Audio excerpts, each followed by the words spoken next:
सो फिलहाल दस दें कि राष्ट्रपति की मंजूरी तो बाद बजट जोड़ा है वो पेश करने लिए जाएंगे। निर्मला सीतारमन 11 बजे बजट पेश होना है। कोरोना काल करके पहली बार पेपरलैस बजट जोड़ा है वो होने वाला है। केंद्र सरकार आज अपना नौवां जोड़ा है वो बजट पेश करने वाली है। राष्ट्रपति भवन के लिए निकले सन कुछ देर पहला असीं तुहानूं ये तस्वीरां दिखाईयां सन। राष्ट्रपति की मंजूरी तो बाद जो है वो बजट संसद दे विच रखिया जाएगा। उम्मीदां हर एक नूं ने, हर वर्ग यही चाहता है कि उसनूं राहत मिले, क्योंकि पिछले साल कोरोना करके जो मार पई है हर एक वर्ग नूं, उस तो हर कोई उभरना चाहता है। उसदे विच सरकार भी शामिल है। जी हाँ, सरकार भी चाहती है कि उसकी आमदन वधे। काफ़ी ज़्यादा घाटा पिया पिछले साल सरकार नूं भी आम लोगों के नाल। जे आम लोगों की आमदनी घटी है तो सरकार की आमदनी भी घटी है। टैक्स जो है ज़्यादा इस बार नहीं मिल सकिया। इसे नूं लैके सरकार भी अजिही कोशिश करेगी कि इस बार जो है टैक्स होर ज़्यादा उसनूं मिल सके ते लोकां दे लई भी नाल सहूलतां जो ने लोकां नूं दित्तियां जा सकन, अहम ऐलान लोकां लई कीते जा सकन, राहत लोकां नूं जो है एक वड्डी दित्ती जा सके। जी बिल्कुल। और साडे नाल साडे सहयोगी लगातार जुड़े बने हुए ने। अमन भी लगातार साडे नाल बने हुए ने। उन्हां तो एक बार फिर चलदे उन्हां कोल। अमन, जिस तरह दे नाल हर वर्ग दे नाल असीं उन्हां दा पक्ष जानने की कोशिश कर रहे हैं कि आखिर की उम्मीद रख रहा है, क्योंकि जिस तरह दे नाल हर वर्ग नूं इसदा असर पिया है, आमदन जिहड़ी है घटी है। सो जे विचकार तुहाडे नाल जो मेहमान मौजूद ने वो हुण की उम्मीद रख रहे हैं बजट तो? देखिए, इस वेले मेरे नाल एक रिटायर्ड जो ऑफिसर भी हैं और ये आम वर्ग तो भी जुड़ते हैं और इस नाल साडे सोशल एक्टिविस्ट भी इत्थे मौजूद है। पहला मैम तुहाडे कोल जानना चाहांगे की लगता है, क्योंकि जिस तरीके दे नाल पूरा साल गया हर किसी नूं उम्मीद है, लेकिन सरकार नूं भी हर वर्ग नूं भी खुश करना है। उस तो बाद सरकार नूं टैक्सिस तमाम चीज़ां है। की लगता है, क्योंकि तुसीं रिटायर भी हो तो आम भी हो? देखिए, सानू बड़िया उम्मीदां ने इस बार बजट तो। बाकी होपफुली मिडिल क्लास के लिए कुछ इस बारी सरकार ज़्यादा सोचेगी, क्योंकि मिडिल क्लास के लोग टैक्सेस भी देते हैं और उनके थोड़े आम लोगों से ज़्यादा खर्चे भी होते हैं। सो अगर सरकार, हम ये होप कर रहे हैं कि इस बारी मिडिल क्लास को सरकार थोड़ा ज़्यादा ध्यान दे। सर, मैम ने मिडिल क्लास की गल की, टैक्सिस की गल की, अगर टैक्सिस की गल की जाए, स्लेब्स की गल की जाए, सारी तमाम चीज़ों की इंडस्ट्री, क्योंकि हर किसी को उम्मीद है, लेकिन सरकार को भी सारिया चीज़ां मैनेज करना, हर वर्ग को खुश करना। तुसीं सोशल एक्टिविस्ट भी हो, की लगता है कि ये सब चीज़ों के उपर एक तरह सरकार का सब चीज़ां देना, सरकार को भी खूब सब चीज़ां मैनेज करनियां है? मैनूं लगता है जी मैं चीज़ इत्थे कहना चाहूँगा कि 3 बड़े सैक्टर, एजुकेशन, हैल्थ और एम्पलॉयमेंट, है ना, ये उपर पिछले साल च बहुत ज़्यादा फर्क पिया है। तो इस बजट तो उम्मीद है कि जो देश हुण पिछे मैं कह सकता हूँ कि 8-10 साल असी इस सैक्टर च पिछे गए हैं, तो पिछले 1 साल च तो उस कमी नूं किस तरह पूरा किया जाएगा, ये इस बजट तो उम्मीद है कुछ नज़र आवे। एजुकेशन सैक्टर तुसी गल की है कि हैल्थ सैक्टर है सर, क्योंकि अगर हैल्थ सैक्टर की गल की जाए तो इस बार हैल्थ का जो असी देखा है तो तस्वीर सामने आई है ना, एक अलग ही चीज़ था सामने, क्योंकि अगे वध चढ़ के लोग ने एजुकेशन पूरा साल बंद रहा, ऑनलाइन क्लासिस लिया है ना, तो ये चीज़ों भी बढ़ावा देना चाहिए। हाँ बिल्कुल, अगर एजुकेशन की गल करिए तो ऑनलाइन क्लासा तो बड़े लिमिटेड जोड़े है अपना बच्चों का सैगमेंट उन्होंने वास्ते रही हैं। मेजोरिटी ऑफ बच्चे रूरल एरिया च है या स्लम च है, उन्होंने को हो कोई तरीका ही नहीं है कि ऑनलाइन क्लासे ला सकन। तो फिर स्कूलों के जड़ा मिड डे मील मिलता सीगा वो भी कुछ स्टेटा ने छड़ के किते लोगों तक पहुँच नहीं पाया। तो फिर जड़ा रूटीन की वैक्सीनेशन जी आम बच्चों की होंगी सी वो लास्ट ईयर पूरा इफेक्टेड रही है ना, करोड़ों लोग जड़े अनएम्पलॉयड हो गए।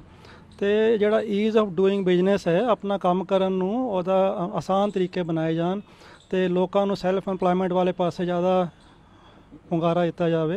ਤੇ ਇਹ ਜਿਹੜੇ ਸਾਰੇ ਸਰ ਨੇ ਸੈਲਫ ਇੰਪਲੋਇਡ ਦੀ ਗੱਲ ਕੀਤੀ, ਤੁਸੀਂ ਪਹਿਲਾਂ ਜਿਸ ਤਰੀਕੇ ਤੁਸੀਂ ਇੱਕ ਡਾਟਾ ਵੀ ਦਿੱਤਾ ਸੀਗਾ ਹੈ ਨਾ, ਉਸ ਨੂੰ ਲੈ ਕੇ ਕਿ ਕਿਸ ਤਰੀਕੇ ਦੇ ਨਾਲ ਸਾਰੀਆਂ ਚੀਜ਼ਾਂ ਹੋਣੀ ਚਾਹੀਦੀਆਂ। ਕੀ ਲੱਗਦਾ ਹੈ ਤੁਹਾਨੂੰ ਕਿ ਜਿਸ ਤਰੀਕੇ ਨਾਲ ਸਰ ਨੇ ਬੋਲਿਆ ਕਿ ਹੈਲਥ ਸੈਕਟਰ ਵਿੱਚ, ਐਜੂਕੇਸ਼ਨ ਸੈਕਟਰ ਵਿੱਚ ਬਹੁਤ ਜ਼ਿਆਦਾ ਲੋੜ ਹੈ, ਕਿਉਂਕਿ ਹਾਲਾਂਕਿ ਦੇਖिए ਸਰ ਹਰ ਸੈਕਟਰ ਨੂੰ, ਹਰ ਕਿਸੇ ਨੂੰ ਉਮੀਦ ਹੈ ਕਿ ਸਾਨੂੰ ਵੀ ਜਿਹੜੀ ਰਾਹਤ ਦਿੱਤੀ ਜਾਵੇ, ਹਰ ਸੈਕਟਰ ਨੂੰ ਹੈ ਕਿ ਸਾਨੂੰ ਵੀ ਰਾਹਤ, ਕਿਉਂਕਿ ਹਰ ਜਗ੍ਹਾ ਨੌਕਰੀਆਂ ਵੀ ਬਹੁਤ ਲੋਕਾਂ ਦੀ ਗਈਆਂ ਹੈ, ਪੂਰਾ ਸਾਲ ਇਸ ਤਰੀਕੇ ਦਾ ਰਿਹਾ। ਹੈਲਥ ਸੈਕਟਰ 'ਚ ਅਸੀਂ ਦੇਖਿਆ ਕਿ ਡਿਊਰਿੰਗ ਕੋਵਿਡ प्राइवेट सैक्टर ने बहुत बड़ा रोल प्ले किया, क्योंकि सरकारी हस्पताल सारे बंद हो गए थे, OPDs बंद हो गए थे। पर नाल ही असीं ये भी देखा कि हैल्थ सैक्टर दे विच प्राइवेट सैक्टर ने बहुत पैसा भी कमाया, बहुत एक्सपेंसिव सीगा, लोगों को इंश्योरेंस होंदे हुए भी इतने ज़्यादा बिल बने कि ਲੋਕ ਅਫੋਰਡ ਨਹੀਂ ਕਰ ਸਕਦੇ ਸੀ। ਜੇ ਹੈਲਥ ਇੰਸ਼ੋਰੈਂਸ ਦਾ ਪ੍ਰੀਮੀਅਮਸ ਦੇ ਵਿੱਚ ਐਟਲੀਸਟ ਗਵਰਨਮੈਂਟ ਸਰਵਿਸ ਟੈਕਸ ਦਾ ਰੇਟ 28% ਤੋਂ 5% ਕਰ ਦੇ ਔਰ ਅਫੋਰਡੇਬਲ ਹੋ ਜਾਏ ਹੈਲਥ ਇੰਸ਼ੋਰੈਂਸ, ਤਾਂ ਬਹੁਤ ਸਾਰੇ ਲੋਕਾਂ ਨੂੰ ਇੱਕ ਤਾਂ ਹੈਲਥ ਇੰਸ਼ੋਰੈਂਸ ਲੈਣ ਦਾ ਮੌਕਾ ਮਿਲੇਗਾ, ਨਾਲ ਹੀ ਗਵਰਨਮੈਂਟ ਨੂੰ ਜ਼ਿਆਦਾ ਲਾਸ ਨਹੀਂ ਹੋਏਗਾ ਕਿਉਂਕਿ ਜ਼ਿਆਦਾ ਲੋਕ ਹੈਲਥ ਇੰਸ਼ੋਰੈਂਸ ਲੈਣਗੇ ਔਰ ਗਵਰਨਮੈਂਟ ਦਾ ਰੈਵਨਿਊ ਫਿਰ ਪੂਰਾ ਹੋ ਜਾਏਗਾ ਔਰ ਲੋਕ ਪ੍ਰਾਈਵੇਟ ਸੈਕਟਰ ਦੇ ਉੱਤੇ ਜਾ ਕੇ ਆਪਣੀ ਫੈਸਿਲਿਟੀ ਅਵੇਲ ਕਰ ਸਕਣਗੇ। ਸੋ ਇੱਕ ਜੇ ਸਿਰਫ ਸਰਵਿਸ ਟੈਕਸ ਘਟਾਉਣ ਦੇ ਨਾਲ ਹੀ ਬਹੁਤ ਸਾਰੀ ਚੀਜ਼ਾਂ ਹੈਲਥ ਸੈਕਟਰ 'ਚ ਇੰਪਰੂਵ ਹੋ ਸਕਦੀਆਂ।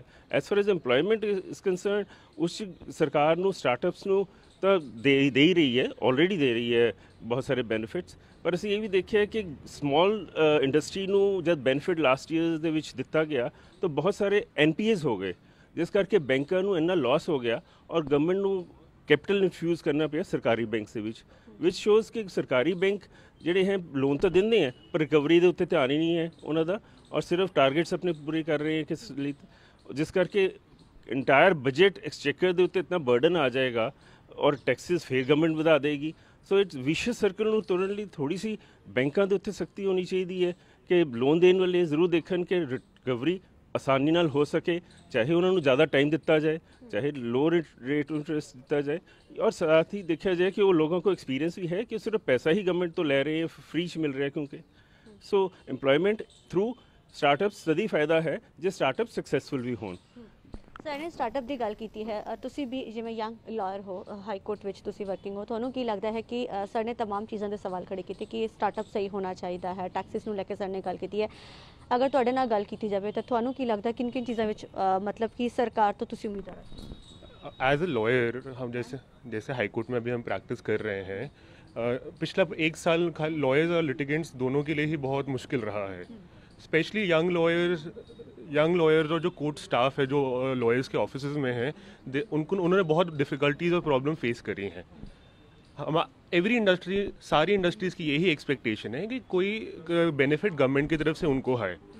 6,000-7,000 लॉयर्स हर साल हमारे पंजाब हरियाणा बार काउंसिल में एनरोल हो रहे हैं, तो मुझे ये लगता है कि हमें भी एज एन इंडस्ट्री ट्रीट करा जाना चाहिए, कुछ कैपिटल इन्फ्यूजन होना चाहिए, कुछ इनकम इंक्रीज करने के लिए बेनिफिट होने चाहिए। भैया जिस तरीके नाल इन्होंने बोला कि ਇਨਕਮ ਇਨਕਰੀਜ਼ ਕਰਨ ਦੇ ਲਈ ਵੀ ਸਾਰੀ ਚੀਜ਼ਾਂ ਹੋਣੀ ਚਾਹੀਦੀਆਂ, ਬੈਨੀਫਿਟਸ ਹੋਣੇ ਚਾਹੀਦੇ ਨੇ, ਸਰ ਨੇ ਵੀ ਕਈ ਚੀਜ਼ਾਂ ਜਿਹੜੇ ਸਵਾਲ ਖੜੇ ਕੀਤੇ ਨੇ, ਤੁਹਾਨੂੰ ਕੀ ਲੱਗਦਾ? ਤੁਸੀਂ ਸੋਸ਼ਲ ਐਕਟਿਵਿਸਟ ਵੀ ਹੋ, ਲੰਬੇ ਸਮੇਂ ਤੋਂ ਤੁਸੀਂ ਸੋਸ਼ਲੀ ਵੀ ਵਰਕ ਕਰਦੇ, ਤੁਸੀਂ ਬਾਕੀ ਚੀਜ਼ਾਂ ਵੀ ਕਰਦੇ ਹੋ, ਕੀ ਲੱਗਦਾ ਕਿ ਕਿਆ ਕਿਉਂਕਿ ਤੁਸੀਂ ਐਜੂਕੇਸ਼ਨ ਸੈਕਟਰ ਨਾਲ ਵੀ ਜੁੜੇ ਹੋ। ਮੈਂ ਜੇ ਇਹਨਾਂ ਦੀ ਗੱਲ ਤੋਂ ਕਿਉਂ ਲਵਾਂ, ਇਨਕਮ ਜਨਰੇਟ ਕਰਨ ਦੇ ਬੜੇ ਸਾਰੇ ਸਾਧਨ ਹੈ, ਈਵਨ এনवायरमेंट ਤੇ ਬਾਇਓਡਾਇਵਰਸਿਟੀ ਦੇ ਵਿੱਚ ਕਰੀਏ ਤਾਂ ਉਹਦੇ ਵਿੱਚ ਬਹੁਤ ਸਾਰੀ ਇਨਕਮ ਹੈ, ਤੇ ਇਹ ਆਪਣੇ ਆਪ 'ਚ ਇੱਕ ਏਰੀਆ ਹੈ ਜਿੱਥੇ ਕਿ ਅਸੀਂ ਬਜਟ ਵਿੱਚ ਕਾਫੀ ਚੀਜ਼ਾਂ ਡਿਮਾਂਡ ਵੀ ਕਰਦੇ ਹਾਂ। ਅੱਜ ਦਾ ਜਦੋਂ ਵੀ ਕੋਈ ਕਾਨਫਰੰਸ ਕੁਝ ਵੀ ਹੁੰਦਾ, ਜਦੋਂ ਆਪਾਂ ਮਟੀਰੀਅਲਿਸਟਿਕ ਗੱਲਾਂ ਦੀ ਗੱਲ ਕਰਦੇ ਹਾਂ ਤਾਂ ਇੱਕ ਗੱਲ ਤੇ ਆ ਕੇ ਗੱਲ ਖਤਮ ਹੁੰਦੀ ਹੈ ਕਿ এনवायरमेंट ਦਾ ਕੀ ਹੋਏਗਾ, ਪਾਣੀ ਦਾ ਕੀ ਹੋਏਗਾ, ਹਵਾ ਦਾ ਕੀ ਹੋਏਗਾ, ਜ਼ਮੀਨ ਦਾ ਆਪਣੀ ਕੀ ਹੋਏਗਾ।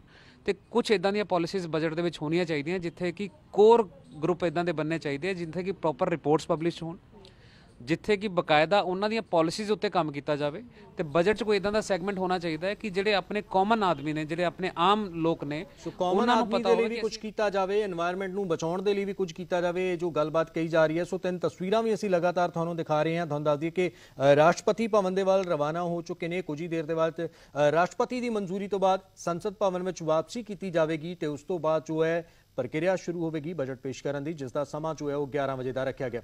ਨਵੀਨ ਸ਼ਰਮਾ ਸਾਡੇ ਸਹਿਯੋਗੀ ਸਾਡੇ ਨਾਲ ਜੁੜੇ ਹੋਏ ਨੇ ਲੁਧਿਆਣਾ ਤੋਂ। ਨਵੀਨ, ਜੇ ਗੱਲ ਕੀਤੀ ਜਾਵੇ ਤਾਂ ਕਰੋਨਾ ਕਾਲ ਦੇ ਵਿੱਚ ਸਾਈਕਲ ਇੰਡਸਟਰੀ ਨੂੰ ਕਾਫੀ ਕੁਝ ਫਾਇਦਾ ਵੀ ਦੇਖਣ ਨੂੰ ਮਿਲਿਆ, ਵੱਡੀ ਗਿਣਤੀ ਦੇ ਵਿੱਚ ਲੋਕਾਂ ਨੇ ਜੋ ਹੈ ਸਾਈਕਲਾਂ ਖਰੀਦੀਆਂ, ਅਸੀਂ ਦੇਖਿਆ ਲੋਕ ਸਾਈਕਲਿੰਗ ਕਰਦੇ ਹੋਏ ਨਜ਼ਰ ਆਏ, ਤੇ ਹੁਣ ਇੱਥੇ ਦੀ ਇੰਡਸਟਰੀ ਕੀ ਕੁਝ ਉਮੀਦ ਕਰ ਰਹੀ ਹੈ ਅੱਜ ਕਿ ਉਹਨਾਂ ਨੂੰ ਰਾਹਤ ਮਿਲੇ, ਰॉ ਮਟੀਰੀਅਲ ਨੂੰ ਲੈ ਕੇ ਵੀ ਕੁਝ ਉਹਨਾਂ ਨੂੰ ਰਾਹਤ ਦਿੱਤੀ ਜਾਵੇ ਤਾਂ ਕਿ ਉਹਨਾਂ ਦਾ ਬਿਜ਼ਨਸ ਜੋ ਹੈ ਹੋਰ ਤੇਜ਼ੀ ਦੇ ਨਾਲ ਅੱਗੇ ਵਧ ਸਕੇ।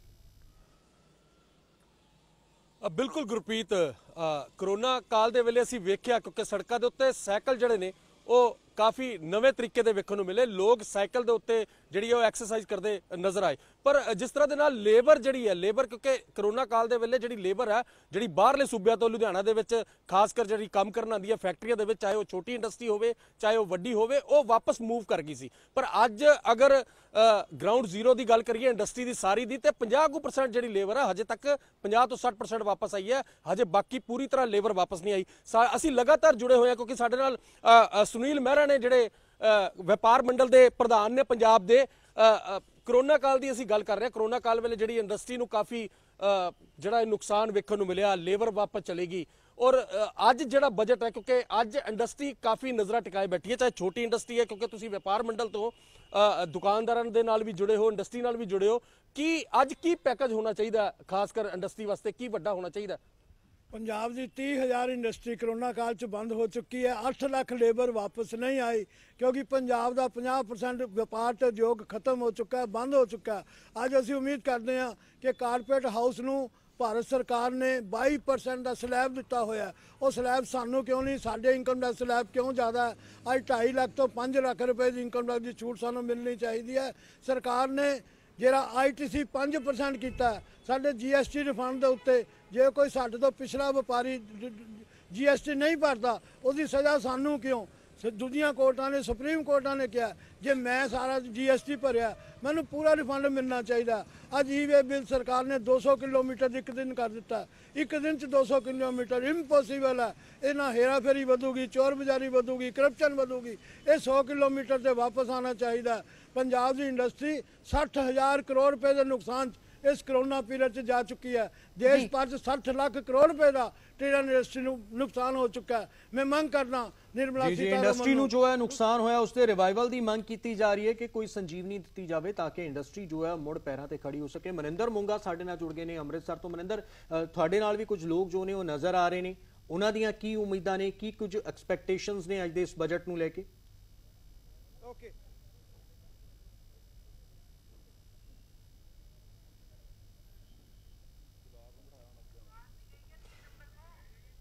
ਦੇਖੋ ਗੁਰਪ੍ਰੀਤ, ਖੇਤੀ ਬਿੱਲਾਂ ਦੇ ਖਿਲਾਫ ਦੇਸ਼ ਭਰ ਵਿੱਚ ਜਾਰੀ ਅੰਦੋਲਨ ਅਤੇ ਕਰੋਨਾ ਤੋਂ ਉਭਰਨ ਦੀਆਂ ਉਮੀਦਾਂ ਦੇ ਵਿਚਕਾਰ ਅੱਜ ਕੇਂਦਰੀ ਵਿੱਤ ਮੰਤਰੀ ਨਿਰਮਲਾ ਸੀਤਾਰਮਨ ਵੱਲੋਂ 2021-22 ਦਾ ਆਮ ਬਜਟ ਪੇਸ਼ ਕੀਤਾ ਜਾਣਾ ਹੈ। ਜੇਕਰ ਪਿਛਲੇ ਕੁਝ ਮਹੀਨੇ ਦੇ ਝਾਤ ਮਾਰੀਏ ਤੇ ਕਰੋਨਾ ਦੇ ਕਾਰਨ ਪੂਰੇ ਵਿਸ਼ਵ ਦੀ ਆਰਥਿਕਤਾ ਨੂੰ ਵੱਡੀ ਢਾਹ ਲੱਗੀ ਹੈ। ਚਾਹੇ ਕੋਈ ਛੋਟਾ ਵੱਡਾ ਵਪਾਰੀ ਸੀ, ਕਾਰੋਬਾਰੀ ਸੀ, ਉਦਯੋਗਪਤੀ ਸੀ ਜਾਂ ਫਿਰ ਆਮ ਛੋਟਾ ਵੱਡਾ ਦੁਕਾਨਦਾਰ ਸੀ, ਸਾਰਿਆਂ ਦੇ ਕੰਮਕਾਰ ਤੇ ਬਹੁਤ ਬੁਰਾ ਅਸਰ ਪਿਆ। ਪ੍ਰਾਈਵੇਟ ਨੌਕਰੀ ਪੇਸ਼ਾ ਲੋਕਾਂ ਦੀਆਂ ਵੱਡੀ ਗਿਣਤੀ ਵਿੱਚ ਨੌਕਰੀਆਂ ਵੀ ਗਈਆਂ ਨੇ। तो अजिहे च उन्हां बजट तो बहुत आसा उम्मीदां ने, खास करके उदों जदों लोकां दी आर्थिकता जिहड़ी है वो बहुत नीवी हो चुकी है, डिग चुकी है। तो अजिहे च लोग आस कर रहे हैं कि सरकार किते ना किते किसी ना किसी रूप दे विच राहत देगी। की सोचते हैं लोग, की आसा उम्मीदां ने आम लोकां दियां? साडे नाल मौजूद ने अमृतसर दे कुछ वासी। भाजी, बजट पेश किया जा रहा है, की आसा उम्मीदां ने?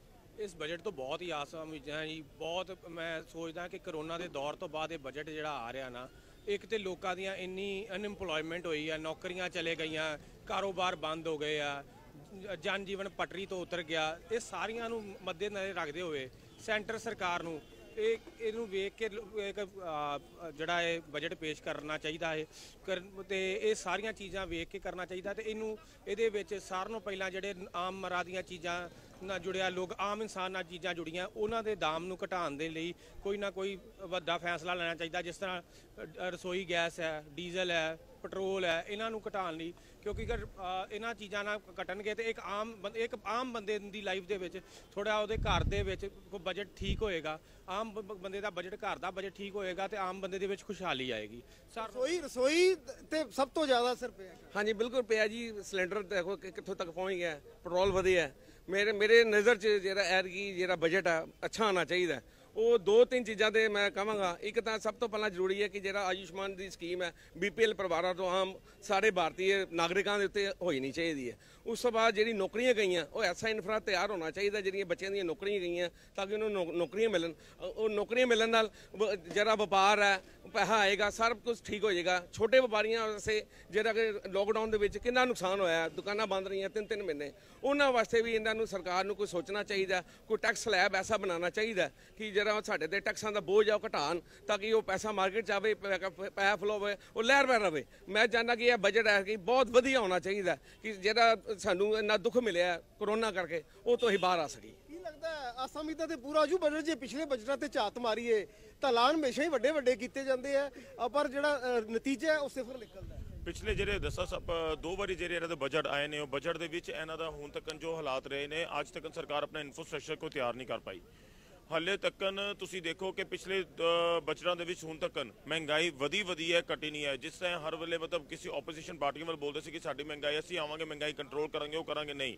ਪੈਟਰੋਲ ਅੱਜ ਇੰਨੇ ਚਰਨ ਸੀਮਾ ਤੇ ਪਹੁੰਚ ਚੁੱਕਿਆ ਕਿ ਘਰ ਦੇ ਬਾਜ਼ਾਰ 'ਚ ਮਹਿੰਗਾਈ ਕੰਟਰੋਲ ਨਹੀਂ ਹੈ। ਘਰਾਂ ਦੀ ਰਸੋਈਆਂ ਦੇ ਖਰਚੇ ਲੋਕਾਂ ਦੇ ਇੰਨੇ ਵੱਧ ਚੁੱਕੇ ਹੋਏ ਨੇ ਕਿ ਉਹ ਘਰ ਦੇ ਖਰਚੇ ਨਹੀਂ ਪੂਰੇ ਕਰ ਪਾ ਰਹੇ ਤੇ ਬਾਜ਼ਾਰ ਦੇ ਵਿੱਚ ਆ ਕੇ ਕੀ ਸਮਾਨ ਕਰਨਗੇ। ਇੱਕ ਜਿਹੜਾ ਬੰਦਾ ਸੈਲਰੀ ਪਰਸਨ ਹੈ, ਉਹ ਅਗਰ ਉਹਨੂੰ 15,000 ਜਾਂ 20,000 ਸੈਲਰੀ ਮਿਲਦੀ ਹੈ, 10,000 ਸੈਲਰੀ ਮਿਲਦੀ, ਉਹ ਘਰ ਦਾ ਖਰਚਾ, ਬਿਜਲੀ ਦਾ ਬਿੱਲ ਇਹ ਭਰੇਗਾ ਜਾਂ ਵਿਆਜ ਆ ਕੇ ਸਮਾਨ ਖਰੀਦੇਗਾ।